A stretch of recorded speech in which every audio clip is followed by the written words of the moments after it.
പ്രിയ മന്ത്രിയോട് ഒരു ജിലേബി ചോദ്യം. പ്രിയ മന്ത്രിയോടൊരു ജിലേബി ചോദ്യത്തിലേക്ക് സ്വാഗതം. ഗൗരവമേറിയ വകുപ്പുകൾ കൈകാര്യം ചെയ്യുന്ന നമ്മുടെ പ്രിയ മന്ത്രിമാർ ഓരോരുത്തർക്കും പറയാൻ ഒട്ടേറെ കഥകളുണ്ടാകും. നമ്മുടെ സ്വന്തം മന്ത്രിമാരുടെ മറ്റെങ്ങും കാണാത്ത മുഖങ്ങൾ, മറ്റെങ്ങും കാണാത്ത ഭാവങ്ങൾ. പ്രിയ മന്ത്രിയോടൊരു ജിലേബി ചോദ്യത്തിലെ ഈ ഓണ എപ്പിസോഡിലേക്ക് അതിഥിയായി വന്നിട്ടുള്ളത് നമ്മുടെ ഏവരുടെയും പ്രിയങ്കരനായ മന്ത്രി ശ്രീ വയലാർജിയാണ്.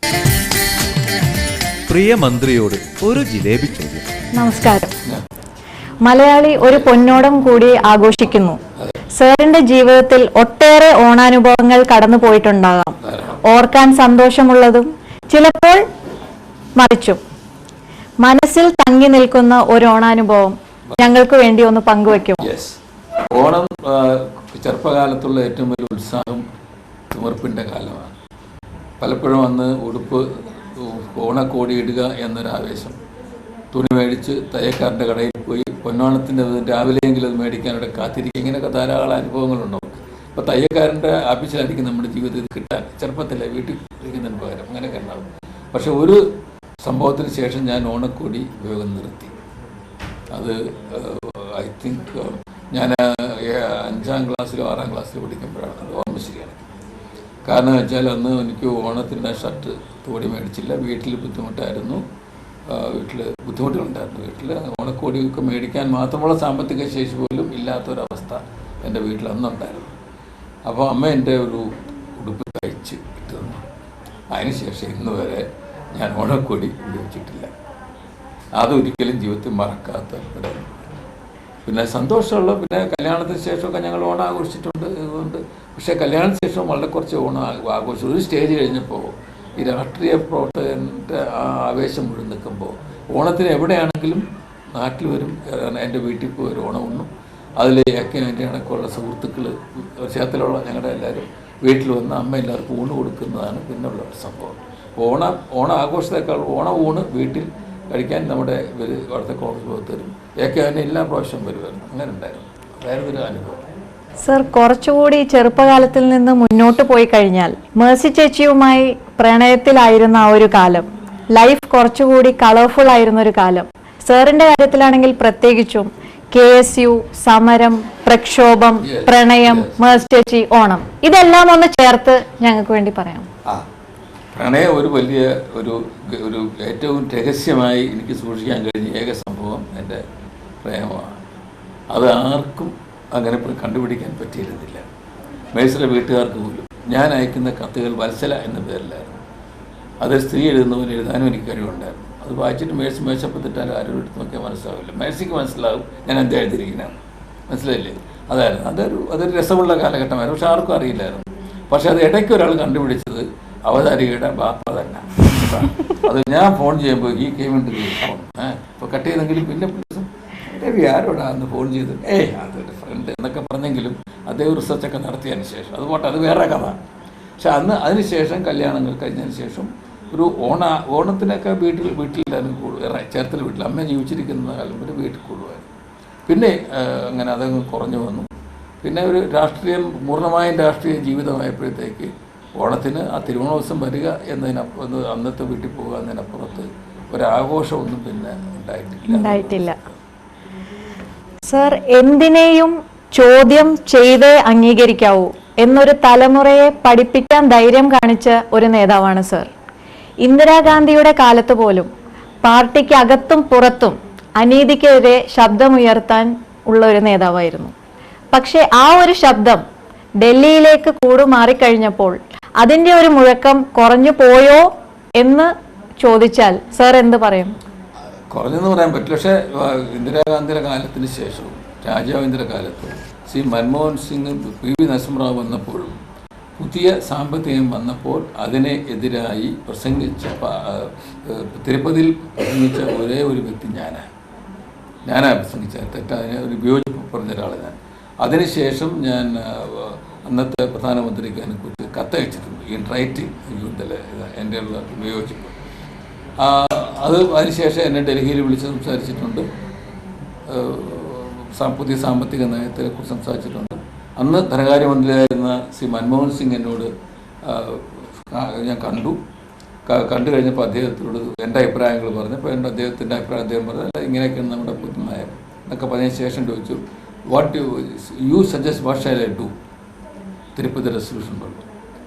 ഞാൻ അഫ്കോഴ്സ് കാര്യം പറഞ്ഞല്ലോ, ഞാൻ പറഞ്ഞു don't rush, you go slow. ഒരുമിച്ച് ഒരു ഫ്ലഡ് ഗേറ്റ് തുറക്കരുത്. തുറന്നു കഴിഞ്ഞാൽ ഇന്ത്യൻ വ്യവസായവും ഇന്ത്യൻ എൻ്റർപ്രണേഴ്സിനൊക്കെ ദോഷമുണ്ടാകും എന്ന് ഞാൻ അദ്ദേഹത്തെ പറയുകയുണ്ടായി.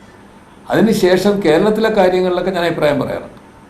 ഡൽഹിയിലും അവിടെ പാർട്ടിയിലും ഞാൻ പക്ഷേ ഏറ്റവും കൂടുതൽ അഭിപ്രായം ഞാൻ സാമ്പത്തിക കാര്യങ്ങളെക്കുറിച്ചായാലും രാഷ്ട്രീയ പ്രശ്നത്തെക്കുറിച്ചായാലും ഏറ്റവും അഭിപ്രായം ഞാൻ നേരിട്ട് പറയുന്നത് ശ്രീമതി സോണിയാഗാന്ധിയോടാണ്. അവരുടെ പരസ്യമായി ചിലപ്പോൾ എഴുത്തു കൊടുക്കും, പക്ഷെ അത് പ്രസിദ്ധപ്പെടുത്താറില്ല, നേരിട്ട് കണ്ട് പറയാറുണ്ട്. അത് ഞാൻ പറയുന്ന പല കാര്യങ്ങളും അവരെ അവർക്ക് അവരുടെ അഭിപ്രായം രൂപീകരിക്കുന്നതിൽ സഹായിച്ചിട്ടുണ്ട് എന്നെനിക്ക് ഉറപ്പുണ്ട്. കാരണം LIC ഇൻഷുറൻസിൻ്റെ ഒരു എൻ ഡി എ ഗവൺമെൻറ് കാലത്തൊരു നിയമം കൊണ്ടുവരാൻ നോക്കി. ഞാൻ എതിർത്തു. ശ്രീമതി സോണിയാഗാന്ധിക്ക് 3-4 പേജുള്ള കത്ത് കൊടുക്കുകയുണ്ടായി. ശ്രീമതി സോണിയാഗാന്ധി അതിന് രാവിലെ ഞങ്ങളുടെ പാർലമെൻ്ററി പാർട്ടി മീറ്റിംഗ് 3 ദിവസം കൂടി. അവസാനം എന്നെ വിളിച്ചിട്ട് പറഞ്ഞു, Ravi, you said what you have to say, but you seen the meeting discussion, so don't oppose the bill, but they make some changes. Freedom ഉണ്ട്. അതിൻ്റെ ആ ചർച്ച കേട്ട തമാശതിൻ്റെ അപ്പോൾ ബില്ല് വന്നപ്പോൾ ഞാൻ പറഞ്ഞു, പ്രണബ് മുഖർജിയോട് പറഞ്ഞു, ഞാൻ I want to speak. No Ravi, we decide not to allow to speak. എന്നെ പ്രസംഗിക്കാൻ സാധിച്ചില്ല. അതുപോലെ തന്നെ വിഷമം തോന്നിയോ? വിഷമമില്ല. I took it's very sportsman spirit. അത് കഴിഞ്ഞിട്ട് ഈ ചിദംബരം ധനകാര്യമന്ത്രിയായപ്പോൾ ദേശവൽക്കൃത ബാങ്കുകളുടെ ഡയലൂട്ട് ചെയ്യാൻ നോക്കി. അതിൻ്റെ നമ്മൾ ഗവൺമെൻറ് ഷെയർസിൻ്റെ ഡയലൂഷൻ ഞാൻ no, I took a position, nothing doing. ഞാൻ പാർട്ടി എല്ലാം പൊസിഷൻ എടുത്തു. സോണിയാഗാന്ധിയോട് പറഞ്ഞു, സോണിയാഗാന്ധി പൊസിഷൻ എടുത്തു. യൂത്ത് കോൺഗ്രസ് കാലഘട്ടത്തിൽ അതേ ആർജവം സർ കാണിച്ച ഈ കാര്യങ്ങളിൽ ഞാൻ സോണിയാഗാന്ധി വാചകൻ സോണിയാജിയോട് ഞാൻ പറഞ്ഞു, മാഡം, ഞാൻ ലോക്സഭയിലേക്ക് ജയിച്ചു വന്നത് ഈ ബാങ്ക് ദേശത്തെക്കുറിച്ച് ഞാൻ നടത്തിയ 100 കണക്കിന് പ്രസംഗങ്ങളാണ്. മനസ്സിലായില്ലേ? അങ്ങനെ അവരെ പറഞ്ഞ് അങ്ങനെ അവരെ പേഴ്സണലായി പോലും ഞാൻ സ്വാധീനിക്കേണ്ട. ഞാൻ പറഞ്ഞത് ഇന്ദിരാഗാന്ധിയുടെ ഒരു സ്പീക്കിംഗ് മോണമെൻ്റാണ്, ഇതൊന്നും തൊട്ടൊന്ന് ശരിയല്ല എന്ന് പറഞ്ഞു. ഇന്നും അതിലൊന്നും മാറ്റം വരുത്തിയിട്ടില്ല. ബില്ല് എനിക്കൊരു വിശ്വാസമുള്ളത് ഞാൻ മാത്രമായിരിക്കില്ല, എന്നെപ്പോലുള്ള ആളുകളുടെ അതിശക്തമായ നിലപാട് പാർട്ടിയെ സ്വാധീനിച്ചിട്ടുണ്ട് എന്ന് തന്നെയാണ്. ഗർജിക്കുന്ന ഒരു വയലാർജിയിൽ നിന്നും ഒരു പൊളിറ്റിക്കൽ മെച്യൂർഡ് വയലാർജിയിലേക്ക് ഇപ്പോൾ സർ എത്തി നിൽക്കുന്നുണ്ടോ? നമ്മൾ 2-3 ഘടകങ്ങളുണ്ട്. ഒന്ന്, നമുക്കൊരു ഓരോ സ്ഥാനങ്ങളിലേക്ക് ഉയർന്നു പോകും തോറും നമ്മളുടെ പല നിലപാടുകൾ മാറ്റമില്ലെങ്കിലും അതിൻ്റെ എക്സ്പ്രഷനിൽ, അത് പറയുന്ന കാര്യങ്ങളിൽ നമ്മൾ കുറച്ച് പക്വത പാലിക്കും. ചെറുപ്പകാലത്ത് പക്വത പലപ്പോഴും കാണിച്ചിട്ടുണ്ടാവില്ല, പക്ഷേ ഓരോ കാലം ചെല്ലുന്തോറും കാണിക്കും. പക്ഷേ എൻ്റെ യൂത്ത് കോൺഗ്രസിൻ്റെ പല സുഹൃത്തുക്കളും എൻ്റെ കൂടെ വളർന്നു വന്നിട്ടുള്ള, എൻ്റെ കൂടെ ഞാൻ വളർത്തിക്കൊണ്ടുവന്നത്, അവരെന്നേക്കാൾ പക്വത കാണിക്കുകയും അവരൊക്കെ നല്ലവരാണ്, രവിയാണ് ഇപ്പോഴും പ്രശ്നം എന്ന് പറയിപ്പിക്കുകയും ചെയ്തിട്ടുണ്ട്. അത് വേറെ കഥ, ഇപ്പോൾ പറയുന്നില്ല. അത് സിനിമ ഇമ്പായി മേത്ര കൂട്ടത്തിലുണ്ടെന്ന് ഞാൻ പറയുന്നില്ല, എൻ്റെ പാപ്പ അത് പറയുന്നില്ല ഇപ്പോൾ.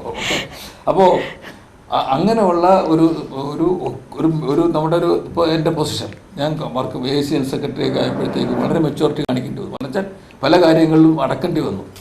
മനസ്സിലായില്ല? അങ്ങനെയൊക്കെ ചെയ്യേണ്ടി വരും നമ്മൾ പലപ്പോഴും. എങ്കിലും എൻ്റെ അഭിപ്രായങ്ങൾ നേരിട്ട് ലീഡർഷിപ്പ് പറയാനും ചില ദിവസം എഴുതി കൊടുക്കാനും, പക്ഷേ അണികളെ ഒറ്റയ്ക്ക് കൂട്ടായും പറഞ്ഞ് മനസ്സിലാക്കാൻ ശ്രമിച്ചു. അണികളുടേതായ ഇപ്പോഴും അവരെ അതിൽ ഞാൻ പ്രകോപിപ്പിക്കാറുണ്ട്, പറയാറുണ്ട്, ചിന്തിപ്പിക്കാറുണ്ട്. അങ്ങനെ ആരെങ്കിലുമൊക്കെ ഇല്ലെങ്കിൽ എൻ്റെ പാർട്ടിയുടെ ദിശ തെറ്റിപ്പോകുന്ന നിർബന്ധങ്ങളുണ്ട്. പലപ്പോഴും അത് ഞാൻ ഭയപ്പെടുന്ന ഒരാളാണ്. അതുകൊണ്ടാണ്. ഒരുപാട് രാഷ്ട്രീയ അനുഭവങ്ങൾ സാർക്കുണ്ട്. രാഷ്ട്രീയത്തിൽ എല്ലാ വശങ്ങളും സാർ കണ്ടിട്ടുണ്ട്. സ്വന്തം കുട്ടികളെ രാഷ്ട്രീയത്തിൽ ഇറക്കാൻ സാർ എൻകറേജ് ചെയ്തില്ലേ? അത് എൻ്റെ കൊള്ളാം. എൻ്റെ മോളെ ഉണ്ണിയെ രാഷ്ട്രീയത്തിൽ ഇറക്കണമെന്ന് തീരുമാനിച്ചു. അവൻ്റെ ദിവസം പറഞ്ഞു, എനിക്ക് എഞ്ചിനീയറിംഗ് പഠിക്കാൻ പോകണം. ഞാൻ പോകണമെങ്കിൽ ടെസ്റ്റ് എഴുതി പാസ്സാക്കി. എൻ്റെ പൈസ ഒന്നും ഇല്ലാതെന്ന് പറഞ്ഞു. എനിക്ക് ടെസ്റ്റ് എഴുതാൻ പറ്റില്ല. എനിക്ക് ഇഷ്ടം പറ്റില്ലെങ്കിൽ സോറി, എൻ്റെ എൻ്റെ നല്ല പണം ക്യാപിറ്റേഷൻ ഞാൻ കൊടുക്കുകയില്ല, തരികയില്ല എന്ന് പറഞ്ഞു. ഞാൻ പറഞ്ഞു, എൻ്റെ ആഗ്രഹം നീ വക്കീലാകണമെന്നാണ്. അങ്ങനെ തർക്കിച്ചു. എൻ്റെ അമ്മയോട് ഞാൻ പറഞ്ഞു, എൻ്റെ മേഴ്സിയോട് ഞാൻ പറഞ്ഞു, അവൻ വക്കീലാകട്ടെ, എൻ്റെ താല്പര്യം അതാണെന്ന് പറഞ്ഞു. So she told him. Mercy കൊണ്ട് പറഞ്ഞു, നീ വക്കീൽ അച്ഛനല്ല പറയാനേ, വക്കീലായിരിക്കും. അങ്ങനെ മനസ്സോടെ അവൻ വക്കീലാകാൻ ചേർന്നു. അവൻ കുറച്ച് ഉഴപ്പി. അത് കഴിഞ്ഞാൽ എന്ത് ചെയ്യുന്നറിയാവോ, ഒരുമിച്ച് 3-ാം കൊല്ലം എത്ര കൊല്ലം അവൻ ഒരുമിച്ച് പരീക്ഷ എഴുതി എല്ലാം പാസ്സായച്ചും എൻ്റെ മുറി കൊണ്ട് അത് ഒട്ടിച്ച് വെച്ചു എൻ്റെ മാർക്ക്. അങ്ങനെ പക്ഷേ അത് കഴിഞ്ഞ് ഇവിടെ വന്ന് 5 കൊല്ലം ഇത് ഒരു ലോ ഡിഗ്രി എല്ലാം ഒരുമിച്ച് എടുത്തതാണ്. പക്ഷെ അത് കഴിഞ്ഞ് അവനെ പ്രാക്ടീസ് ചെയ്യാൻ അഡ്വക്കേറ്റ് ജനറലിൻ്റെ കൂടെയാണ് അവൻ പ്രാക്ടീസ് തുടങ്ങിയത്. നിർഭാഗ്യവശാൽ എൻ്റെ കൂടെ ചെറിയ പിഴ പറ്റിയ സംശയം ഉണ്ടായിരിക്കും അതിനകത്ത്. അതിന് ഒരു മാസക്കാലം അവൻ്റെ പ്രാക്ടീസിൽ ഒരു മുടക്കം ഉണ്ടായി. That's A different reason.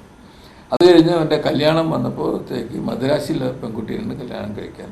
അപ്പോൾ ഞങ്ങൾ ആദ്യം ഇങ്ങനെ ഉഴപ്പി പോയെങ്കിൽ രണ്ടാമത് എൻ്റെ പ്രപ്പോസൽ വന്നപ്പോൾ ഞാൻ മുന്നോട്ട് പറഞ്ഞു, you go and see the girl, if you like you want to marry, അത് അവിടെയാണ് നമുക്ക് നോക്കാൻ പറഞ്ഞു. അപ്പോൾ അങ്ങനെ അവൻ്റെ ഇവിടുത്തെ പ്രാക്ടീസ് നിർത്തി അവൻ മദ്രാസിലേക്ക് താമസം മാറ്റിയത് അവൻ്റെ രാഷ്ട്രീയത്തിലേക്കുള്ള യാത്രയിൽ ഒരു വഴിത്തിരിവായി എന്നാണ് എൻ്റെ ഒരു റീഡിങ്. അവൻ രാഷ്ട്രീയത്തിൽ ഇറങ്ങാതെ ഇരുന്നതും അല്ലെങ്കിൽ സ്ഥാനാർത്ഥിയാകാൻ കഴിയാതെ ശ്രമിക്കാതിരുന്നതിലൊന്നും ഞാൻ ശ്രമിച്ചില്ല. അതെനിക്ക് ഇപ്പം ആലോചിക്കുമ്പോൾ എൻ്റെ ഭാഗത്ത് തെറ്റ് പറ്റുമോ എന്ന് തോന്നാറുണ്ട്. അതുകൊണ്ട് ചക്കിയെ മേഴ്സിയുടെ കോട്ടയത്ത് ചക്കിയെ മത്സരിപ്പിക്കാൻ ആഗ്രഹിച്ചു. പക്ഷെ അതിലും ഒരു സ്ലിപ്പ് പറ്റി. നമ്മൾ പെട്ടെന്ന് മേഴ്സി സുഖമില്ലാത്ത വന്നാൽ മേഴ്സി അങ്ങനെ ഒരു അത്യാഗ്രഹവും ഞങ്ങൾക്കാർക്കുമില്ല. രാഷ്ട്രീയത്തിൽ ഞങ്ങൾ പറഞ്ഞ പല കാര്യങ്ങൾക്കും എതിരായി പ്രവർത്തിക്കാൻ ഒരിക്കലും എൻ്റെ മനസ്സിൽ സമ്മതിക്കാറില്ല. അപ്പം അതുകൊണ്ട് മേഴ്സി ഇല്ലെങ്കിൽ മകൾ അങ്ങനെ എടുത്തില്ല, ജയിക്കാൻ മേഴ്സി ചക്കയാണ് നിൽക്കട്ടെ എന്നുള്ളതാണ്. പക്ഷേ അതിനൊരു വേറെ ആളിൽ മത്സരിക്കാൻ വന്നപ്പോൾ മേഴ്സി തന്നെ പറഞ്ഞു അവർ മത്സരിച്ചോട്ടോ, മോളിപ്പോൾ മത്സരിക്കണ്ടല്ലോ എന്ന് പറഞ്ഞു. വേണേ അന്ന് ചക്കി മത്സരിപ്പിക്കായിരുന്നു. മേഴ്സി ജീവിച്ചിരിക്കുമ്പോൾ തന്നെ ചക്കിക്ക് മത്സരിക്കാമായിരുന്നു. പക്ഷെ അങ്ങനെ ആ ഒരു രാഷ്ട്രീയ വിചാരമല്ല ഞങ്ങളുടെ ജീവിതത്തിലൊക്കെ ഉള്ളത്. അതുകൊണ്ട് അത് എനിക്ക് ദുഃഖമൊന്നുമില്ല. എങ്കിലും ഇപ്പോൾ അത് കഴിഞ്ഞ് കഴിഞ്ഞ പ്രാവശ്യം മത്സരിച്ചാൽ കൊള്ളാം എന്നെനിക്ക് തോന്നി. ചക്കിയും ഞാൻ പറഞ്ഞിട്ട് ഒന്ന് മത്സരിച്ചാൽ എന്താണെന്നൊക്കെ ചോദിച്ചിരുന്നു. പക്ഷേ പെട്ടെന്ന് അത് ക്ലിക്കാകില്ല എന്ന് തോന്നിയപ്പോൾ ഞാൻ തന്നെ പറഞ്ഞു ഇല്ല, ഷീ ഈസ് നോട്ട് ദെയർ. പക്ഷേ ഒരാൾ രാഷ്ട്രീയത്തിൽ വേണം എന്ന നിർബന്ധം എനിക്കുണ്ട് എന്ന് മറ്റൊന്നും കൊണ്ടല്ല, സ്ഥാനമാനത്തിന് വേണ്ടിയിട്ടല്ല. ഞങ്ങളുടെ കുടുംബത്തിനൊരു പാരമ്പര്യമുണ്ട്. എൻ്റെ അമ്മ, എൻ്റെ അച്ഛൻ ഗാന്ധി തൊപ്പി വെച്ചതിന് വലിയ പ്രശ്നമുണ്ടായ ഒരാളാണ്. അന്ന് ഫോട്ടോ എടുക്കാൻ ഒരു കൗൺസിലിനാണ്, SNDP കൗൺസിലിന് ഫോട്ടോ എടുത്തപ്പോൾ അച്ഛനും വേറൊരാളും മാത്രമേ ഫോട്ടോ ഗാന്ധി തൊപ്പി വെച്ചിട്ടുള്ളൂ. എൻ്റെ വീട്ടിലപ്പോഴും എപ്പോഴും ഉണ്ട്. അതിന് അച്ഛൻ അറസ്റ്റ് ചെയ്യാൻ വന്നു. ഇങ്ങനെ പല പ്രശ്നങ്ങളുണ്ട്. അപ്പോൾ അച്ഛൻ്റെ പേരിൽ പ്രസിദ്ധപ്പെടുത്തിയ KC കുട്ടൻ എന്ന് പറയുന്ന ഒരു വലിയ ആളുണ്ടായിരുന്നു. അദ്ദേഹം കൂടെ എല്ലാം കൂടെ എഴുതി ഉണ്ടാക്കിയ ഒരു ലഘുലേഖ പോലെ ഉണ്ടാക്കിയിട്ട് അത് ബാൻ ചെയ്തു അച്ഛൻ്റെ. ഞങ്ങളുടെ ഒരു പാരമ്പര്യം. അമ്മ വലിയ നേതാവായിരുന്നു. അമ്മ 3 ലക്ഷം മത്സരിച്ചിട്ടുണ്ട്. ഞാൻ മത്സരിച്ചപ്പോഴാണ് അമ്മ മത്സരിക്കേണ്ടത് തീരുമാനിച്ചത്. Mercy MLA. അപ്പോൾ ഞങ്ങളുടെ കുടുംബത്തിൻ്റെ ഒരു പാരമ്പര്യം, വയലാറിൽ വന്നിട്ടുള്ള ഒരു പാരമ്പര്യമുണ്ട്. ആ പാരമ്പര്യം തുടർന്ന് പോകണമെന്ന് എനിക്ക് വലിയ ആഗ്രഹമുണ്ട്. അതുകൊണ്ട് ഒന്നെങ്കിൽ ഉണ്ണി അല്ലെങ്കിൽ ചക്കി, ഒരാളുടെ രാഷ്ട്രീയത്തിൽ വേണം. മറ്റേവൾക്ക് കാര്യം താല്പര്യം ലിസയ്ക്ക്, കുഞ്ചിക്ക്. അവൾ പിന്നെ കല്യാണം കഴിച്ച് കോലാലംപൂരിലായിരിക്കും. അതാണ് അതിൻ്റെ പ്രോബ്ലം. ഓക്കെ. അപ്പോൾ എന്തായാലും അങ്ങനെ ഒരു ആഗ്രഹമുണ്ട്, അത് നടപ്പിലാക്കണമെന്ന് നിർബന്ധ ബുദ്ധിയുണ്ട്. പ്രിയ മന്ത്രിയോട് ഒരു ജിലേബി ചോദ്യം. ഇപ്പോഴത്തെ ഒരു തലമുറയെ സർ നമ്മൾ കാണുന്നത് എന്താ വെച്ചാൽ മാതാപിതാക്കൾക്ക് തന്നെ കുട്ടികൾ രാഷ്ട്രീയത്തിൽ വരണം, അത് കോളേജ് ലെവലിലായാലും സ്കൂൾ ലെവലിലായാലും രാഷ്ട്രീയം ഒരു അനാവശ്യമാണ് എന്ന് കരുതുന്ന മാതാപിതാക്കളാണ്. അയൽവക്കത്ത് നടക്കുന്ന കാര്യങ്ങൾ പോലും ഫേസ്ബുക്കിലൂടെ അറിയാൻ താല്പര്യപ്പെടുന്ന ഒരു തലമുറയാണ് ഇപ്പോഴത്തെ. ഇങ്ങനത്തെ ഒരു തലമുറയെ രാഷ്ട്രീയത്തിലേക്ക് കൊണ്ടുവരാനായിട്ട് സർ ശ്രമിക്കുന്നുണ്ടോ? കുഞ്ഞു പറഞ്ഞതിലൊരു പോയിന്റ് ഉണ്ട്, ഐ അഗ്രി വിത്ത് ഒരു പോയിന്റ് ഉണ്ട്. പക്ഷേ രാഷ്ട്രീയ ചിന്ത ഇല്ലാത്തൊരു സമൂഹം അത് അനാഥമായ സമൂഹമായിരിക്കും. രാഷ്ട്രീയ ചിന്ത രാജ്യകാര്യങ്ങളാണ്. ആ രാജ്യകാര്യങ്ങൾ ശ്രദ്ധിക്കാത്തൊരു സമൂഹത്തിന് ലഭിക്കാൻ പോകുന്നത് ഒരു സ്വേച്ഛാധിപത്യ ഭരണമാകാം, അല്ലെങ്കിൽ അനാർക്കിയാകാം, എന്തും ആകാം. രാഷ്ട്രീയ ചിന്തയുള്ള സമൂഹം ഉണ്ടാകണം. അവർ രാഷ്ട്രീയ പ്രവർത്തകരാകണ്ട. രാഷ്ട്രീയ ചിന്തയും രാഷ്ട്രീയ പ്രവർത്തനവും രണ്ടാണ്. അപ്പോൾ രാഷ്ട്രീയ പ്രവർത്തകരാകണമെന്നില്ല ഞാൻ പറയുന്ന അർത്ഥം. രാഷ്ട്രീയ ചിന്ത ഉണ്ടാകണം. അത് സ്കൂളിൽ ലഭിക്കും. പക്ഷേ ഇന്ന് അതിൻ്റെ ആ ഒരു വാക്യൂം. ഇപ്പോൾ KSUവിന് വന്ന ഒരു ദൗർബല്യം, ഇപ്പോൾ ശക്തി പ്രാവശ്യം വരുന്നുണ്ടെങ്കിൽ ഇടയ്ക്കൊരു അല്പം ഉണ്ടായി. അവിടെ ആ ഒരു വിദ്യാർത്ഥികൾ വന്നിട്ടുള്ള ആ വാക്യൂം അല്ലെങ്കിൽ ഒരു ഗ്യാപ്പ് ഇപ്പോൾ ആരാ ഫില്ല് ചെയ്യുന്നതെന്ന് ചോദിച്ചാൽ അത് രാഷ്ട്രീയ ചിന്തയുള്ളതല്ല, വർഗീയ ചിന്തയുള്ളവർ വരുന്നുള്ളതാണ്. അപകടകരമായ സംഭവമാണ്, വളരെ അപകടകരമാണ്. വർഗീയ ചിന്ത വിദ്യാർത്ഥികൾ പുതിയ തലമുറയിലേക്ക് വളർന്നു വരുന്ന വിദ്യാർത്ഥി പ്രസ്ഥാനങ്ങൾ ക്യാമ്പസുകളിൽ വരുന്നത് ആപത്താണ് അഭിപ്രായം എനിക്കുള്ളത്. രക്ഷിതാക്കന്മാരത് കാണണം. ഇപ്പോൾ രാഷ്ട്രീയമായ കാര്യങ്ങൾ മനസ്സിലാക്കുന്നത് തെറ്റില്ല, രാഷ്ട്രീയ പ്രവർത്തകരാക്കേണ്ടവർ വേണമെന്നില്ല. പക്ഷെ നമ്മൾ ജീവിക്കുന്ന ജനാധിപത്യത്തിൻ്റെ ശക്തി പുതിയ തലമുറകൾക്കുണ്ടാകുന്ന രാഷ്ട്രീയ ചിന്തയാണ്. ആ ചിന്തയെ ദൗർബല്യപ്പെടുത്തരുത്. സ്കൂളിൽ പഠിക്കുമ്പോൾ രാഷ്ട്രീയ കാര്യങ്ങൾ എല്ലാവരും ഒന്നും KS പ്രവർത്തകരാകുന്നില്ല, എല്ലാവരും ഒന്നും ഇറങ്ങുന്നില്ല. പക്ഷേ അവർക്കൊക്കെ ഒരു പൊളിറ്റിക്കൽ ലൈൻ ഉണ്ടാകുമെന്ന് മാത്രമേ ഉള്ളൂ. അപ്പോൾ അത് വേണ്ടെന്ന് പറഞ്ഞാൽ പിന്നെ ഒരു ഫേസ്ബുക്ക് നോക്കിയിരിക്കും. ഇപ്പോൾ എന്ന് വെച്ചാൽ ഒന്ന് കമ്പ്യൂട്ടർ കുത്തിയിരിക്കുക അല്ലെങ്കിൽ ഫേസ്ബുക്ക് നോക്കിയിരിക്കുക. അതൊന്നും ഒരു ലൈഫല്ല, അതൊക്കെ കരിയറിസം വളർത്തും. ഈ കുട്ടികളെയൊക്കെ ഒരു സാമൂഹ്യ ജീവിയായിട്ടല്ല, മറിച്ച് കരിയറിസ്റ്റുകളായി വളരുകയാണ്. ആ കരിയറിസ്റ്റായി വരുന്ന കുട്ടികൾ എന്തുമാത്രം അച്ഛനെയും അമ്മയും ബഹുമാനിക്കും എന്ന് ചിന്തിക്കണം. ഒരു വലിയ ചോദ്യം അത്. അച്ഛനെയും അമ്മയും ബഹുമാനിക്കാൻ കഴിയുന്ന ഒരു ചിന്ത വരണമെങ്കിൽ സാമൂഹിക വിശേഷങ്ങൾ ഉണ്ടാകണം മനസ്സിൽ. സാമൂഹ്യ ചിന്ത ഉണ്ടാകണം. ആ സാമൂഹ്യ ചിന്തയെ സ്വാധീനിക്കുന്നൊരു ഘടകമാണ് രാഷ്ട്രീയം. രാഷ്ട്രീയ പ്രവർത്തനമായാൽ സമൂഹത്തിൽ മാന്യനായി ജീവിക്കണം എന്നൊരു പ്രേരണ ശക്തി ഉണ്ടാകും. നിങ്ങൾ നോക്കിക്കോളൂ, വിദ്യാർത്ഥി നേതാക്കന്മാരായി പ്രവർത്തനമായിരിക്കുന്ന എല്ലാവരും സമൂഹത്തിൻ്റെ മുമ്പിൽ എപ്പോഴും ഒരു നല്ലവരായിട്ടേ പ്രവർത്തിക്കുള്ളൂ. ഒരിക്കലും വഴിതെറ്റിപ്പോകാൻ ശ്രമിക്കുകയില്ല, മദ്യപാനികളാവില്ല. അപ്പോൾ അതുകൊണ്ട് രാഷ്ട്രീയത്തിൽ വരുന്ന കുട്ടികൾക്ക് ഒരു ഡയറക്ഷൻ ഉണ്ടാകും ജീവിതത്തെക്കുറിച്ച്. അവരൊന്നും മദ്യപാനികളായിട്ടോ അല്ലെങ്കിൽ ചീട്ട് കളിക്കുന്നവരായിട്ടോ ഒന്നും നടക്കുമെന്ന് എനിക്ക് തോന്നുന്നില്ല. അപ്പോൾ അതുകൊണ്ട് രാഷ്ട്രീയ ചിന്ത വേണം. രാഷ്ട്രീയത്തോട് ബന്ധമുള്ള KS പോലുള്ള അല്ലെങ്കിൽ പ്രസ്ഥാനങ്ങളുടെ പ്രവൃത്തിയെ പ്രോത്സാഹിപ്പിക്കണമെന്ന് എൻ്റെ അഭിപ്രായം. സർ, അപ്പൊ രാഷ്ട്രീയത്തിലുള്ളവര് അല്ലാത്തവരൊന്നും നേർവഴിക്കല്ല എന്നാണോ സർ പറയുന്നത്? എന്നല്ല ഞാൻ അർത്ഥം. രാഷ്ട്രീയ സ്വഭാവമുള്ള വിദ്യാർത്ഥി സംഘടനകളുമായും സഹകരിക്കുന്നത് കൊണ്ട് ദോഷമില്ല, ഗുണമുണ്ടാകുന്നതാണ്. ചോദ്യാർത്ഥം എനിക്ക് മനസ്സിലായി. ധാരാളം മഹാഭൂരിപക്ഷം വിദ്യാർത്ഥികൾക്കും രാഷ്ട്രീയ ചിന്ത അവർക്കിനെ നോക്കിക്കാണുമെന്നല്ലാതെ അതിനകത്ത് ഇൻവോൾവ്മെൻറ്റ് വളരെ കുറവായിരിക്കും. അല്ലെങ്കിൽ നമ്മൾ സ്ട്രൈക്കെല്ലാം നടത്തുമ്പോഴാണ് ഇൻവോൾവ്മെൻറ്റ് കൂടുതൽ വരുന്നത്. പക്ഷേ അതിനർത്ഥം അവരെല്ലാം മോശം, അങ്ങനെ ഉദ്ദേശിച്ചിട്ടില്ല. അവരൊന്നും മോശമെന്നല്ല. പക്ഷേ അവർക്ക് രാഷ്ട്രീയം എന്ന് വെച്ചാൽ എന്ത് വെറുക്കപ്പെടേണ്ടതാണ് എന്ന ചിന്ത ശരിയായിരുന്നില്ല. That actually meant. ഓക്കെ, ഈ അരാഷ്ട്രീയവാദം പറയുന്നവർ തീവ്രവാദത്തിലേക്ക് നയിക്കപ്പെടുന്നുണ്ടോ എന്നൊരു സംശയം കേരളത്തിൽ ഇപ്പോഴത്തെ ഒരു സാഹചര്യത്തിൽ ഉണ്ടല്ലോ, ഉണ്ടെന്നുള്ളതാണ് എൻ്റെ വിശ്വാസം. അതായത് ഈ വന്ന് പുതിയ കുറേ വിദ്യാർത്ഥി സംഘടനകൾ, അല്ലെങ്കിൽ പേരൊന്നും പറയുന്നില്ല, എല്ലാവർക്കും അല്ല, വ്യത്യസ്ത മതവിഭാഗങ്ങളുടെ വർഗീയ വിചാരങ്ങളെ ഉൾക്കൊള്ളുന്ന ചില വിദ്യാർത്ഥി സംഘടനകളുടെ പേരുകൾ കേൾക്കാം. എല്ലാ വിഭാഗത്തിലും ഉണ്ട്, ഓരോരുത്തരും പറയണം, എല്ലാവരും ഉണ്ട്. അത് ഗുണമോ ദോഷമോ എന്നുള്ള ചിന്തയിലേക്ക് കേരളം ചിന്തിക്കേണ്ട സമയമായിരിക്കുന്നു എന്നാണ് എൻ്റെ അഭിപ്രായം. മറ്റൊന്നും കൊണ്ടല്ല, അതൊരു വലിയ അപകടകരമായ വളർച്ചയാണ്. നമ്മുടെ സമൂഹം, കേരള സമൂഹം സമുദായ മൈത്രിയുടെ ഒരു ഏറ്റവും നല്ല വരിപ്പച്ചയാണ്.